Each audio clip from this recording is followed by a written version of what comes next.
Hello guys, welcome back to another video. What I order versus what I got from Flipkart से मैंने ये क्या मंगवाई थी मैंने ये बालों में लगा हेयर स्टाइल बनाओगे आप वो ब्रेड्स वगैरह, तो इसमें यूज़ होगा ये। और ये मतलब मुझे 100 रुपीज़ का कुछ पड़ा था। ऑनलाइन पेमेंट करोगे तो देता ना, उसमें 2 ऑप्शंस देते, तो ऑनलाइन पेमेंट में कुछ ज़्यादा ही अच्छा छूट मिल जाता।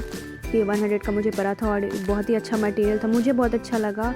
अगर आप शादी वगैरह में जा रहे हो या कुछ फंक्शन वगैरह है तो ये आप लगा सकते हो। मैंने वो पूरा वाला नहीं लिया क्योंकि वो जो एक पूरा बाल में बन बना कर लगाते वो सब लगाते, लेकिन मुझे थोड़ा डिफरेंट चाहिए था, तो ये डिफरेंट आया और बहुत ही अच्छा आया।